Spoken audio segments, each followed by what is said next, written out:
If you want to check out the whole show, hit the link at the bottom of the screen. It's available exclusively on odds.com. Raiders, Broncos.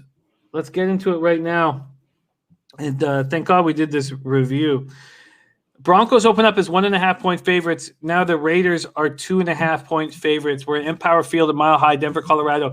Raiders 7-8, 5-2 on the road. Broncos 5-10, 2-5 at home.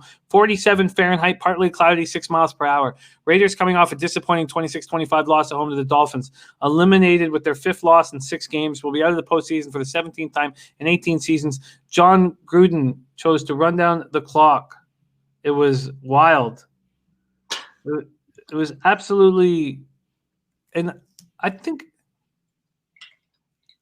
guess we were talking about this during the Dolphins game, and I said I'd love to see the percentages. I haven't seen the percentages, but they were gifting them the touchdown, and they thought it was more important to give them the fewest amount of time on the clock. When we've seen kickers hit 50 and 55-yard, 60-yard field goals, it's a very questionable decision, and I love when things blow up in Gruden's face. Derek Carr came back from a hamstring injury, went 21-34 for 336 yards, 1 touchdown, 0 interceptions. Nelson Aguilar caught 5 passes for 155 yards, and the Darren Waller show just keeps on going. 5 catches for 112 yards, gives him 1,079 yards on the season, second straight 1,000-yard campaign. The only other Raiders tight end with 1,000 yards is Todd Christensen. Takes us back to our old football cards. He did it 3 times, by the way. Josh Jacobs ran 13 times for 69 yards. Raiders were 6-3, including a win in Kansas City over defending Super Bowl champions, and they don't get into the playoffs. Wow. Raiders haven't made the playoffs since Gruden came back to coach. The Raiders are now 6-14 from Week 11 through the end of the season. Defensive end Cleveland Farrell doubtful to play. Guard Denzel Good left the game with an ankle injury. Broncos coming off 19-16 loss at the Chargers. Drew Lock was 24-47 for 264 yards, 0 touchdowns, 2 interceptions.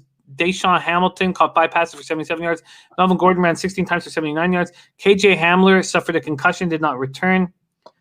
And let's see if there's anything else that I missed here, because I didn't get to the whole injury report for Denver. So Bradley Chubb remains questionable. Philip Lindsay on injured reserve, so nothing. Bebsy, any interest in this game? Not really. I mean, it's 2 bad teams, a meaningless game. One coach who is likely going to be a high priority signing as a D coordinator in the offseason, although some people have indicated that he might be back in Denver next year. The other coach is locked in for another 7 years at $70 million, so Gruden's not going anywhere.